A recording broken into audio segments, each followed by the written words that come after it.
Menantu Super. Bab 5941-5945.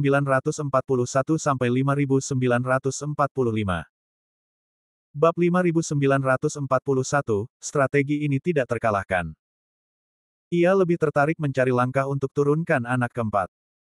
Lagi pula, saya yang tertua di antara yang lebih tua, jadi saya sering harus memberi contoh bagi persatuan semua orang. Oleh karena itu, baginya meskipun ucapan anak keempat itu agak berlebihan, namun tetap menjadi pengingat yang positif, oleh karena itu ia tidak bisa menggunakan cara yang menekan, melainkan harus menggunakan cara yang memberi semangat. Kalau tidak, siapa lagi yang mau memberi nasihat di kemudian hari? Beberapa orang lain sudah mengatakan ini ketika mereka melihat yang lebih tua, dan sulit untuk mengatakan hal lain. Anak keempat mengangguk penuh terima kasih kepada yang lebih tua untuk berterima kasih padanya karena telah menyelesaikan situasi pada saat kritis. Setelah menyelesaikan ini, Tetua Agung bergegas ke tentara di bawah dan berkata, suruh orang segera menangkap kedua orang itu. Jangan tunda perjalanan kita karena mereka. Ya, semua orang berkata. Saya ingin membunuh Han Sanqian dan gengnya dengan cepat. Jika hanya ada dua orang, akan sangat tidak nyaman untuk membunuh mereka. Ya, prajurit itu mengikuti perintah itu. Tidak lama kemudian, pertempuran di depan berhenti, dan segera setelah itu, Lu Shen dan Erhu ditangkap. Ya, pada saat ini, siapa lagi yang bisa menjadi musuh kedua selain keduanya? Setelah kedua orang tersebut keluar dari kuburan, mereka terus melarikan diri. Meski sempat berpeluang tidak tertangkap, pada akhirnya keberuntungan selalu hanya kebetulan. Mereka ditangkap tanpa ketegangan apapun. Beberapa tentara melemparkannya tepat ke depan tetua itu, dan mereka berdua ketakutan. Tingkat kultivasi mereka pada awalnya tidak baik, begitu mereka bertemu musuh, mereka tidak perlu memiliki tingkat kultivasi yang tinggi, selama jumlah orang lebih banyak dari mereka, mereka hampir tidak memiliki ruang untuk melawan. Oleh karena itu, mereka segera ditangkap dan sangat ketakutan setelah ditangkap. Kakek, kakek, jangan bunuh kami, jangan bunuh kami. Ya, kami semua adalah penduduk desa di desa ini, dan kami tidak berniat melanggar peraturan. Tolong, ampuni kami. Bunuh jika kamu membunuh kami, tanganmu akan kotor. Apa kami berdua? Kami hanya pelacur. Setelah mengatakan ini, mereka berdua menjadi gila. Sambil mengetuk-ngetuk kepala, untuk sesaat sikap baik kedua orang itu benar-benar tampak seperti dua orang cucu. Tetua Agung itu menatap kedua orang itu, lalu menendang mereka ke tanah. Jika kamu melanggar aturan, kamu pasti akan mati. Namun, kali ini kalian adalah sekelompok orang, bukan hanya satu atau dua orang. Jadi, bagiku, kalian berdua hanyalah udang kecil. Maksudku adalah yang lain tiga orang. Jika kamu ingin selamat, kamu cukup memberitahu mereka keberadaan ketiga orang itu, dan aku bisa memikirkannya. Setelah mendengar ini, Lu Shen dan Erhu dengan cepat saling memandang. Lu Shen berkata dengan cemas, kakek, apakah itu benar?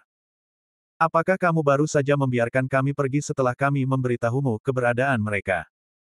Berhenti bicara. Omong kosong. Cari tahu posisimu sendiri sekarang. Ini bukan waktunya bagimu untuk menawar. Sekarang semuanya di antara kalian adalah belalang sialan yang bisa kami hancurkan sampai mati kapan saja, jadi jika kalian ingin bertahan hidup, maka ambillah inisiatif, jujurlah, dan buat kalian para kakek bahagia. Anak keempat berbicara tepat pada saat ini. Erhu menabrak Lu Shen dengan depresi dan berbisik, sudah kubilang jangan keluar. Jika kamu bersikeras melarikan diri sendirian, sebaiknya kita tetap di tempat kita berada. Setidaknya, kita tidak perlu melakukannya sekarang. Mati.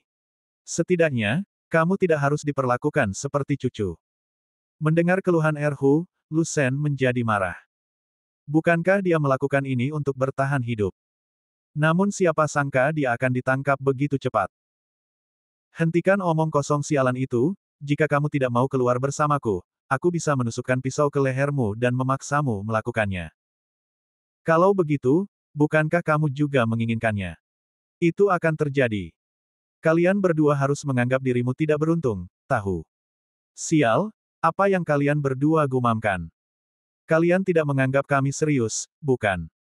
Anak keempat mendengarkan dengan tidak sabar dan menamparkan mereka berdua.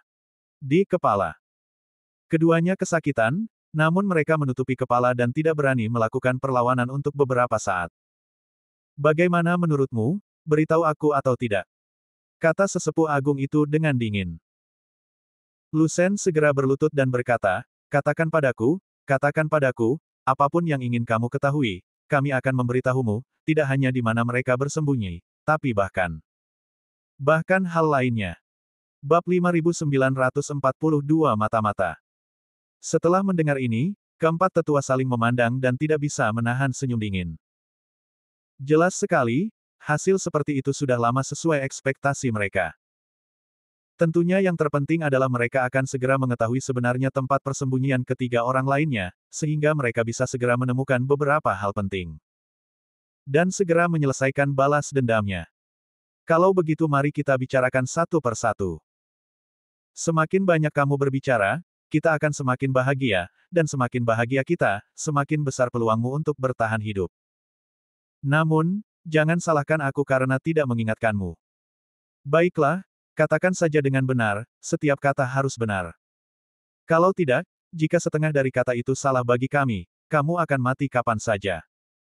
Kami tidak akan pernah membuat lelucon apapun.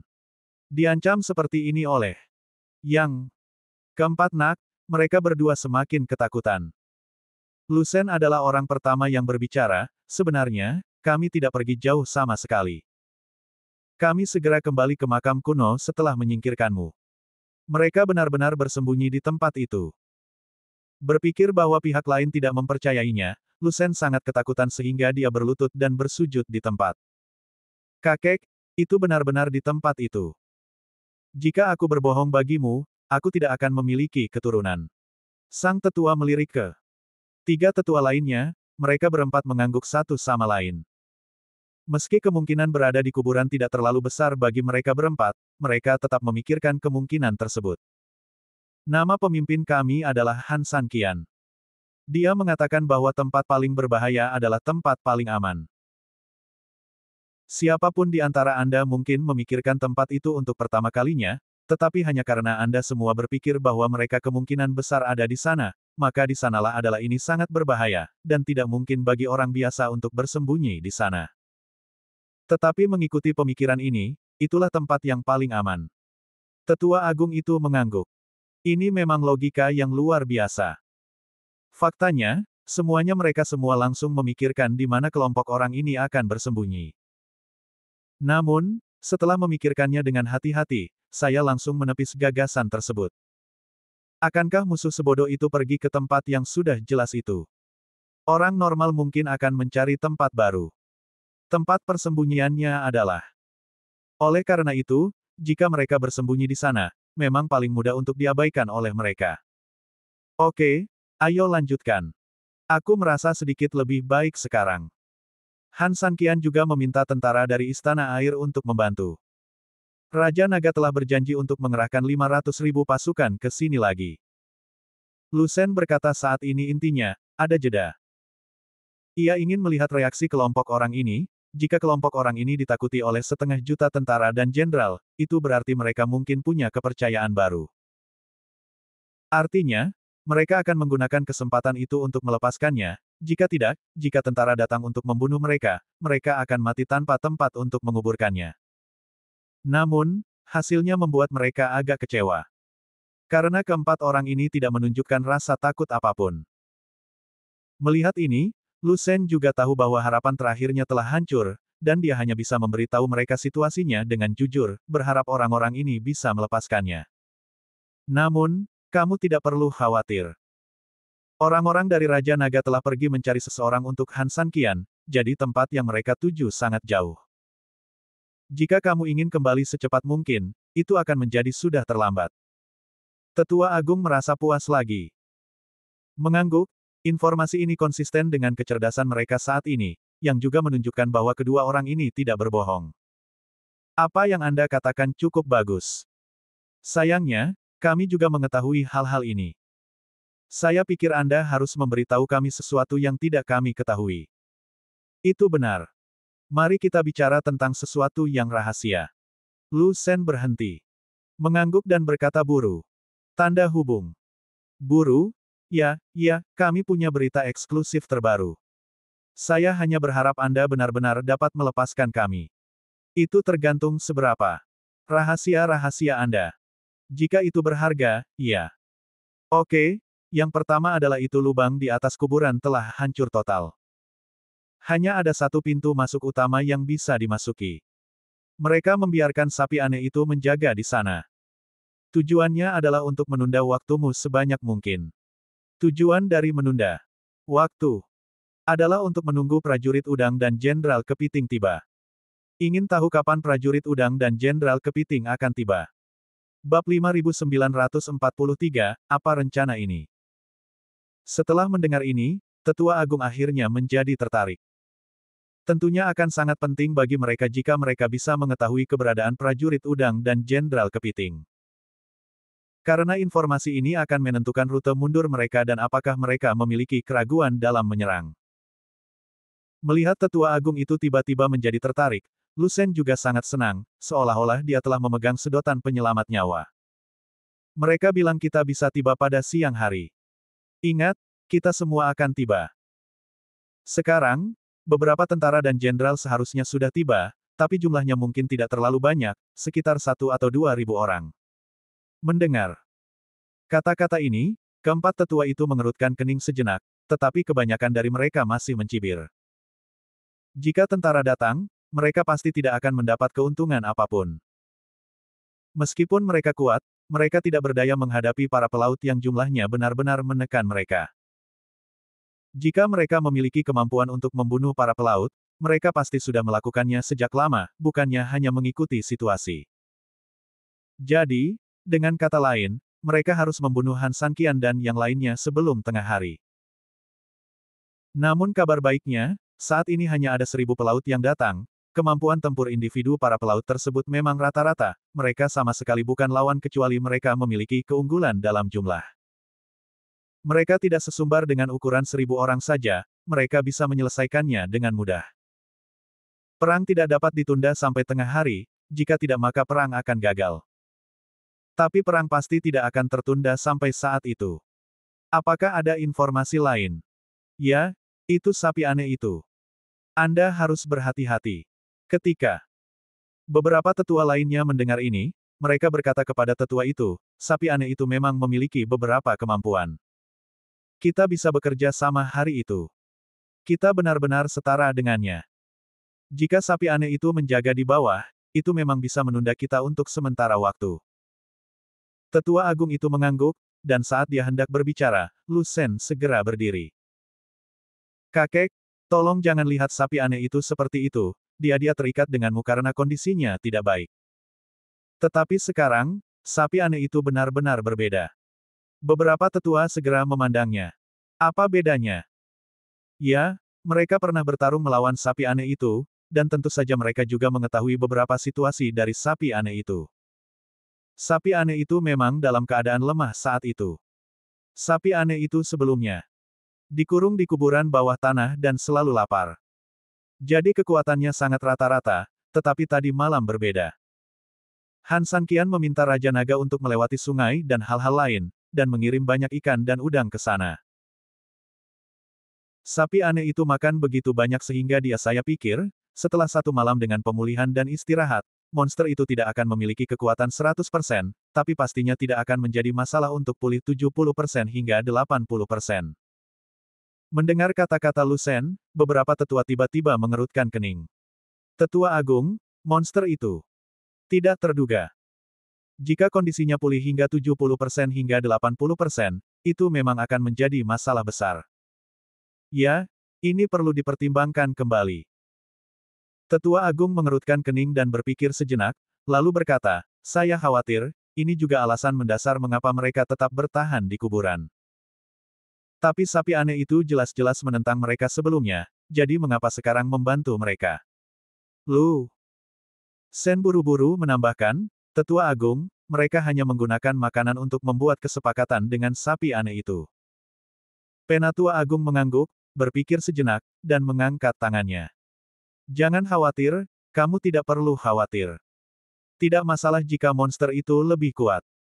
Bukankah kita akan membawa lebih banyak orang? Dan kuda. Jika saatnya tiba, kalian bertiga akan menguntit sapi monster itu untukku, dan aku akan mengirim lebih banyak pasukan untuk membantumu. Tidak peduli seberapa kuat monster sapi itu, dia tidak akan pernah bisa mengalahkan begitu banyak dari kita. Sedangkan aku, diam-diam aku memimpin tim lain untuk membunuh ketiga anjing itu secara langsung. Saya yakin menyelesaikan masalah ini sebelum tengah hari pasti tidak akan menjadi masalah. Ketika ketiga tetua mendengar ini, mereka tidak bisa menahan diri untuk tidak mengangguk. Memang, mereka memiliki banyak tentara sekarang. Selama mereka bekerja sama untuk menangani sapi monster itu, tidak peduli seberapa ganasnya sapi monster itu akan sulit. Untuk dua tinju untuk mengalahkan empat tangan. Kalau begitu, bisakah kita pergi? Kakek, kami sudah memberitahumu semua yang kami tahu. Bab 5944 Pengkhianat kembali. Pergi. Tetua Agung itu tersenyum dingin, kemana harus pergi? Tapi kamu sendiri yang mengatakannya. Jika apa yang kami katakan cukup untuk membuatmu bahagia, kamu, lepaskan saja kami. Ya. Kakek, kami tidak lebih dari sekadar anjing. Apakah kami hidup atau mati sama sekali tidak penting bagimu. Tolong lepaskan kami. Lusen dan Erhu menyelesaikan kata-kata mereka. Bersujud dengan penuh semangat. Tetua Agung tersenyum lembut, kalau begitu, apakah kita bahagia? Kamu tersenyum, bagaimana mungkin kamu tidak bahagia? Ya, kamu. Oke, saya senang, tetapi bagaimana jika apakah beritanya kamu memberi kami kebohongan? Sesepuh agung itu mencibir. Bisakah dia melepaskan kedua orang ini? Tentu. Tapi, dia benar-benar tidak mau melepaskannya. Bukan karena hal lain, tapi hanya karena kedua orang ini juga pelanggar aturan. Oleh karena itu, karena orang seperti itu, wajar jika dia harus dibunuh. Namun kedua orang ini juga menemukan beberapa hal yang berguna, jika dibunuh secara langsung, bawahannya mungkin akan berpikir terlalu banyak di kemudian hari. Jika hal serupa atau pengkhianat muncul di kemudian hari, maka jelas tidak ada yang berani melaporkan seperti ini di kemudian hari. Karena mereka semua tahu percuma saja Anda mengatakan yang sebenarnya. Oleh karena itu, masyarakat perlu dibunuh, tetapi yang pasti tidak sekarang. Membunuh orang jelas bukan sebuah alasan sekarang. Ketika tiba waktunya untuk menemukan Han Sanqian, saya membuat apapun yang saya inginkan dan mengirim keduanya ke jalan bersama. Karena kelima orang ini memberontak bersama, saya mengirim mereka ke jalan bersama untuk mengadakan reuni. Membunuh ayam lagi untuk dilihat semua orang, ini akibat tidak mengikuti aturan. Tentu saja ada alasan lain, kedua orang ini mungkin membawa beberapa informasi penting, dan mungkin sesuatu penting yang bisa digunakan untuk memancing musuh. Memikirkan hal ini, sesepuh agung tersenyum lembut, ayo, ikat kedua orang ini dan kirim mereka ke garis depan. Lalu kita bisa melihat dengan jelas. Jika benar, belum terlambat untuk mempertimbangkan melepaskan mereka. Ya, Lu. Sen He Erhu benar-benar tertekan. Bagaimanapun, dia telah pergi ke posisi ini dan masih tidak bisa melarikan diri. Namun, tidak ada yang bisa dia lakukan untuk mengatasinya. Ada jalan. Anda tahu, kedua orang ini tidak punya pilihan lain sekarang. Beberapa anak laki-laki segera menjemput kedua orang itu. Setelah itu, dia diantar ke belakang para tetua dan yang lainnya, dan sekelompok orang berangkat menuju kuburan dengan cara yang perkasa. Di ujung lain kuburan, Han Sanqian telah tiba di tujuannya beberapa menit sebelum mereka benar-benar terkepung, dan dengan cepat membuka pintu belakang. Penatua Agung, kita telah tiba. Bawahannya memanggil kembali. Tetua Agung itu mengangguk dan melihat sekeliling, ternyata sangat sunyi. Apakah menurutmu aneh di sini? Tanya sesepuh agung itu. Tetua keempat juga mengerutkan keningnya. Meskipun ini adalah tempat persembunyian, seharusnya tempat ini tenang, tapi sejujurnya, sepertinya ketenangan di sini terlalu berlebihan dan tidak normal. Bahkan jika itu adalah tempat persembunyian, itu perlu dilakukan. Diam, tapi setidaknya, keheningan seperti ini harus ada batasnya.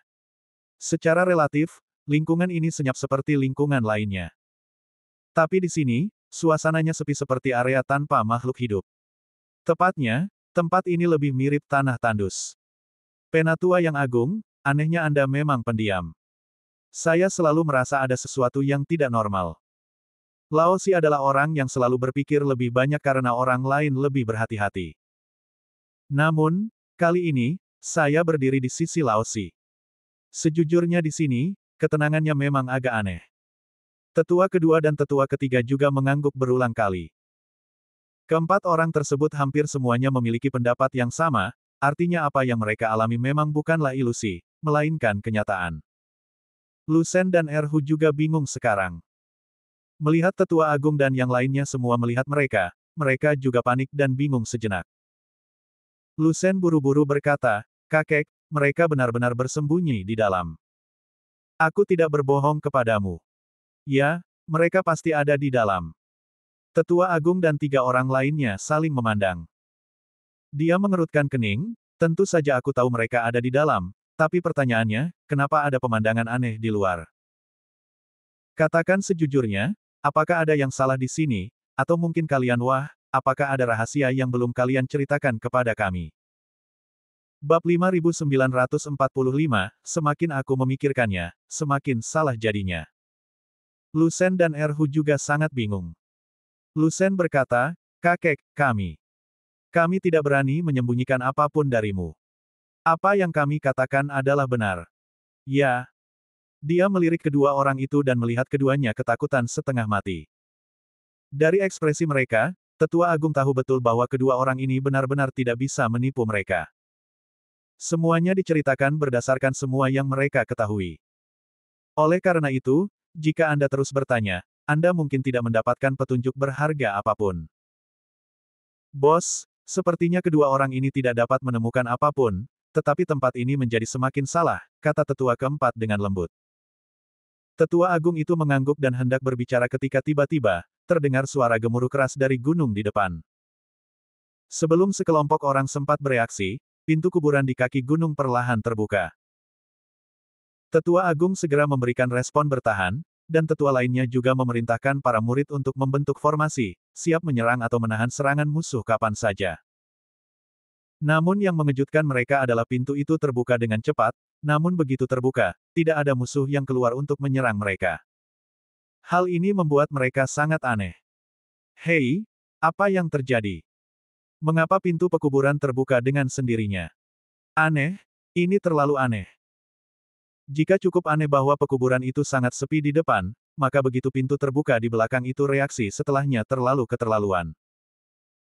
Karena pihak lain mengambil inisiatif untuk membuka pintu, mereka pasti berencana untuk menagihnya, jika tidak, apa yang dapat mereka lakukan? Tidak mungkin membuka pintu untuk menyambut tamu, bukan? Sekalipun dia bodoh, dia tidak akan pernah berpikir bahwa dia mati terlalu lambat. Tetua Agung dan yang lainnya semuanya tercengang. Apa yang sedang terjadi di sini? Oh tidak, ini terlalu aneh. Apa yang terjadi di sisi lain? Ya, pintunya terbuka. Di mana orangnya? Sekelompok orang sangat bingung. Tetua Agung itu mengerutkan kening dan melambaikan tangannya. Tangan pria itu perlahan dan ragu-ragu berjalan menuju pintu masuk kuburan. Mereka tidak mengendurkan kewaspadaan dan tetap waspada saat berjalan. Selama ada gangguan di dalam, mereka semua dapat melancarkan serangan balik dengan segera. Namun hingga mereka hampir mendekati pintu, masih belum ada yang bergegas keluar, bahkan bisa dikatakan keheningan di dalam lebih menakutkan dari sebelumnya. Pada saat ini, Tetua Agung itu melambaikan tangannya dan seluruh pasukan berhenti di depan pintu. Di dalam terlalu gelap, jadi mereka harus berhati-hati dalam situasi saat ini. Jika tidak, jika Anda terburu-buru, jika pihak lain melakukan sesuatu secara diam-diam, pasti akan menimbulkan kekacauan. Lu Shen, Erhu, kamu melakukan pekerjaan dengan baik. Sebuah suara lembut datang dari dalam. Suara ini tidak lain adalah Han Sanqian. Mendengar suaranya, Tetua Agung dan yang lainnya secara naluriah mengepalkan senjata di tangan mereka, sementara Lu Shen dan Erhu langsung terkejut. Apa yang terjadi? Apa yang mereka lakukan dengan baik? Mungkinkah Han Sanqian sudah tahu bahwa mereka mengkhianati mereka? Tapi kalau dia tahu, seharusnya dia tidak bereaksi seperti ini. Tiba-tiba mereka berdua melihat tatapan sesepuh agung dan yang lainnya. Mereka ketakutan dan langsung mengerti maksud perkataan Han Sanqian. Sialan, kamu Han Sanqian yang ditusuk ribuan kali, kamu sudah keterlaluan kan? Benar, kamu jelas-jelas membiarkan kami melewatimu, apa maksudmu kami telah melakukannya? Pekerjaan yang bagus. Kami tidak ada hubungannya denganmu. Meskipun Lusen dan keduanya mencoba yang terbaik untuk berdalih, jelas bahwa Tetua Agung dan yang lainnya tidak akan mempercayai kebohongan kedua orang ini saat ini. Bagi mereka, mereka merasa telah ditipu. Han Sanqian, kan? Keluar dari sini dan katakan padaku apa yang kamu lakukan. Sial, apakah kamu sengaja membiarkan kedua anak laki-laki ini lari dan kemudian membawa kita ke sini? Pikiran beberapa tetua juga berbalik sangat cepat, dan mereka telah memikirkan kemungkinan di balik ini dalam sekejap mata, dan tentu saja mereka mengutuk kuburan. Semakin sering hal ini terjadi, semakin sedikit mereka berani untuk terburu-buru. Lagi pula, seperti yang sudah mereka duga, memang ada yang tidak beres dengan kuburan ini. Untungnya, sekelompok dari mereka tidak terburu-buru masuk, kalau tidak, ya, akan berakibat buruk kalau begitu.